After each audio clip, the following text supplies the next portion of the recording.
एक अभूतपूर्व घटनाक्रम में जो देश के नीतिगत गलियारों में हलचल मचा रहा है। राष्ट्र के लगभग 78 लाख ईपीएस 95 पेंशन भोगियों की दशकों पुरानी मांगे अब एक निर्णायक मुद्दा पर पहुंचती दिख रही हैं। यह कोई साधारण विरोध प्रदर्शन की कहानी नहीं है, बल्कि यह उन वरिष्ठ नागरिकों के अथक संघर्ष, उनकी उम्मीदों और सरकार की प्रतिक्रिया की एक जटिल गाथा है, जिसके केंद्र में अब प्रधानमंत्री कार्यालय सीधे तौर पर शामिल हो गया है। इन लाखों वरिष्ठ नागरिकों को केवल भावनात्मक समर्थन ही प्राप्त नहीं है, बल्कि उन्हें भारतीय मजदूर संघ जैसे देश के सबसे बड़े श्रमिक संगठनों और विभिन्न ट्रेड यूनियनों के कर्मचारी, विशेषकर चीनी मिल के श्रमिकों का भी पूर्ण और सक्रिय समर्थन हासिल है, जिसने इस आंदोलन को एक नई शक्ति और व्यापकता प्रदान की है। इस पूरे मामले की संवेदनशीलता और इसके विशाल पैमाने की विस्तृत जानकारी अब सीधे प्रधानमंत्री कार्यालय के शीर्ष अधिकारियों तक पहुंच चुकी है। विशेष रूप से पीएमओ के सचिव श्री वादना स्वामी इस मामले की हर बारीकी से पूरी तरह अवगत हो चुके हैं। स्थिति की गंभीरता को समझते हुए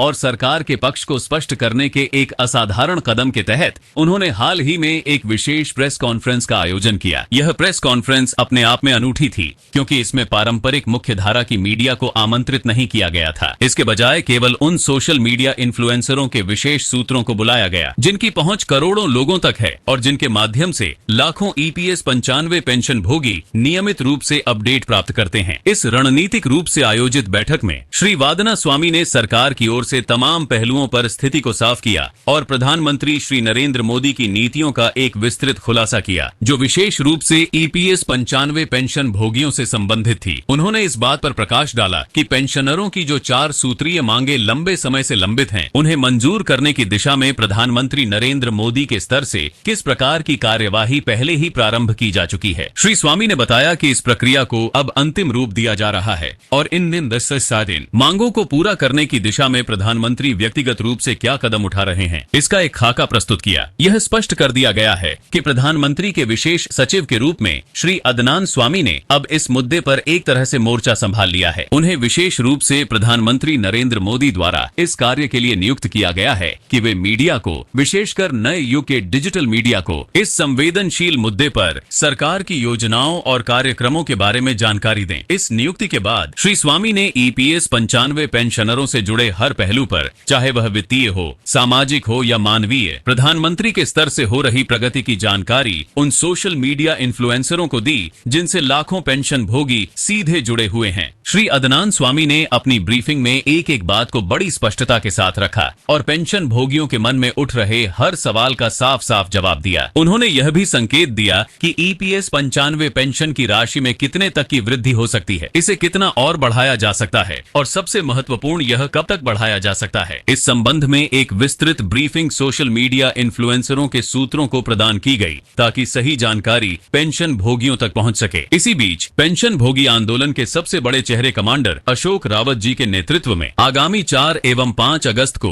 राष्ट्र की राजधानी दिल्ली के ऐतिहासिक जंतर मंतर पर एक विशाल धरना प्रदर्शन का कार्यक्रम निर्धारित किया गया है। इस आंदोलन की गूंज प्रधानमंत्री कार्यालय तक पूरी शिद्दत से पहुंच रही है। प्रधानमंत्री कार्यालय इस निर्धारित आंदोलन कार्यक्रम की हर छोटी बड़ी जानकारी पर पैनी नजर रखे हुए हैं। मामले की गंभीरता को देखते हुए एक स्पेशल टास्क फोर्स का गठन किया गया है, जिसका नेतृत्व श्री अदनान स्वामी को ही सौंपा गया है। यह उच्च स्तरीय कमेटी 4 एवं 5 अगस्त के धरना आंदोलन कार्यक्रम की पूरी रिपोर्ट, जिसमें प्रदर्शनकारियों की संख्या, उनके मुद्दे,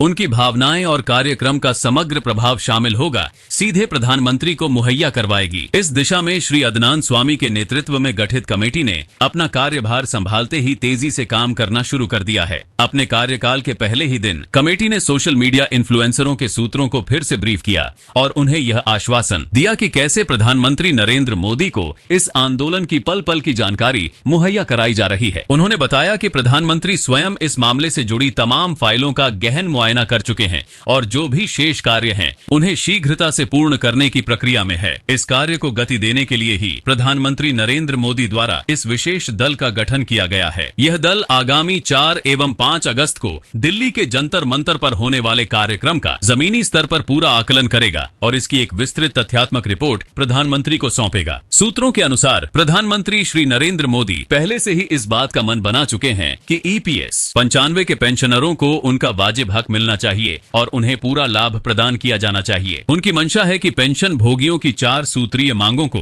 जिनमें न्यूनतम पेंशन में वृद्धि, महंगाई भत्ता और चिकित्सा सुविधाएं शामिल हैं, जल्द से जल्द मंजूर करते हुए इस पर अंतिम निर्णय ले लिया जाए। प्रधानमंत्री इन तमाम बातों का पहलू दर पहलू गहन अध्ययन करने के बाद ही कोई अंतिम फैसला लेने जा रहे हैं। लेकिन इसी बीच कमांडर अशोक रावत जी के नेतृत्व में इस देशव्यापी आंदोलन का आयोजन हो रहा है, जो मामले को एक नया आयाम दे रहा है। इस आंदोलन कार्यक्रम में देश भर से बड़ी संख्या में वरिष्ठ नागरिकों के पहुंचने की खबरें आ रही हैं, जो इस मुद्दे की व्यापकता और पेंशन भोगियों के दृढ़ संकल्प को दर्शाता है। इस स्थिति को देखते हुए प्रधानमंत्री नरेंद्र मोदी स्वयं यह चाहते हैं कि जब EPS 95 के पेंशन भोगी अपनी मांगों को लेकर दिल्ली पहुंचे तो उनकी पूरी जानकारी और उनके पूरे कार्यक्रम का लेखा जोखा उन्हें प्रस्तुत किया जाए। वह यह भी चाहते हैं कि जब वह इस पर अपना अंतिम फैसला ले रहे हो तो इसकी पूरी जानकारी सही माध्यम से पेंशनरों तक भी पहुंचाई जाए। इस सरकार और पेंशन भोगियों के बीच संवाद की एक महत्वपूर्ण कड़ी के रूप में काम करने के लिए ही श्री अदनान स्वामी को नियुक्त किया गया है। यह लगभग तय माना जा रहा है कि श्री अदनान स्वामी अगस्त माह में ही पेंशन में होने वाली वृद्धि की पूरी और आधिकारिक जानकारी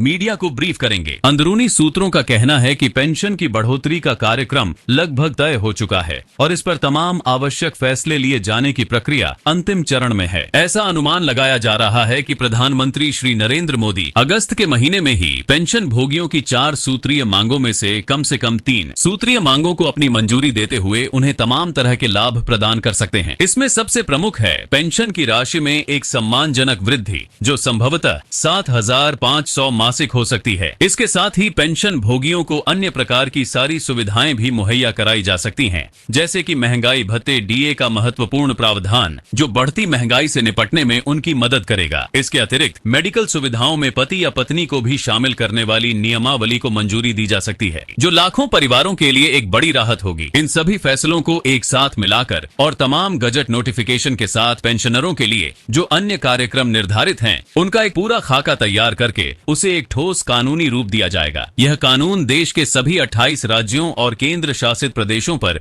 एक समान रूप से प्रभावी किया जाएगा, ताकि किसी भी पेंशन भोगी को उसके अधिकार से वंचित न किया जा सके। एक बार जब यह एक कानून का रूप ले लेगा तो प्रत्येक माह पेंशन की राशि सीधे लाभार्थियों के खाते में DBT यानी डायरेक्ट बेनिफिट ट्रांसफर के माध्यम से पहुंचनी शुरू हो जाएगी, जिससे पूरी प्रक्रिया पारदर्शी और भ्रष्टाचार मुक्त हो जाएगी। इसी विराट कार्य को सफलतापूर्वक संपन्न करने के लिए प्रधानमंत्री नरेंद्र मोदी ने अपने विशेष सचिव श्री अदनान स्वामी को यह बड़ी और महत्वपूर्ण जिम्मेदारी सौंपने का काम किया है। उम्मीद की जा रही है कि श्री अदनान स्वामी इस जिम्मेदारी का पूरी निष्ठा से निर्वहन करेंगे और देश के लाखों पेंशनरों को उनका प्रतीक्षित लाभ प्रदान करने में महत्वपूर्ण भूमिका निभाएंगे। यह समझना भी महत्वपूर्ण है कि यह सब फैसला किसी अचानक दबाव में नहीं लिया जा रहा है, बल्कि यह पहले से पूर्व निर्धारित कार्यक्रम के दायरे में ही है। सरकार के स्तर पर यह सब कार्यक्रम पहले ही तय कर लिए गए थे और अब केवल प्रधानमंत्री की औपचारिक सहमति ही बाकी है, जो संबंधित फाइलों पर उनके हस्ताक्षर के साथ ही अंतिम रूप में प्रकाशित हो जाएगी। पहले गजट नोटिफिकेशन को प्रकाशित करने की सारी जिम्मेदारी कैबिनेट सचिव श्री TDV सोमनाथन की अकेले की मानी जा रही थी, लेकिन अब इस महत्वपूर्ण कार्य में श्री अदनान स्वामी को भी एक बड़ी जिम्मेदारी सौंपी गई है,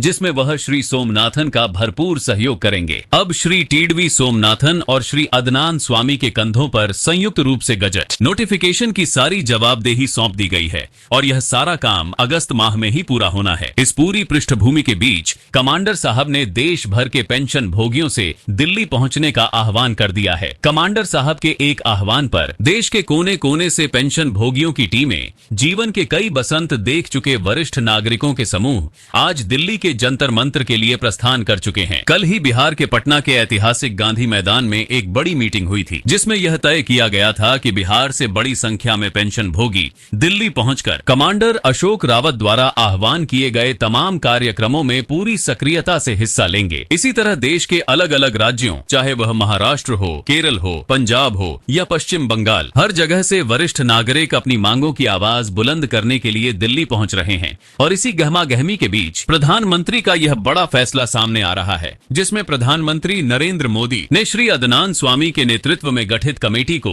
यह स्पष्ट निर्देश जारी कर दिया है कि आप तमाम पहलुओं को ध्यान में रखते हुए जल्द से जल्द गजट नोटिफिकेशन तैयार करवाकर पेंशन वृद्धि की कार्यवाही को सुनिश्चित करने का काम करें। आने वाले कुछ दिन, विशेषकर 4 और 5 अगस्त, न केवल इन 78 लाख पेंशन भोगियों के लिए बल्कि पूरे देश के लिए अत्यंत महत्वपूर्ण होने वाले हैं, जो यह तय करेंगे कि अपने जीवन की सांझ में खड़ी इन वरिष्ठ नागरिकों को सम्मानजनक जीवन जीने का अधिकार मिलता है या उनका संघर्ष अभी और लंबा चलेगा। पूरा देश अपनी निगाहें दिल्ली पर टिकाए हुए हैं, एक ऐतिहासिक फैसले की प्रतीक्षा में। बुलेटिन लाइन चैनल को सब्सक्राइब करें ताकि ऐसी महत्वपूर्ण खबरें सबसे पहले आपको मिलें।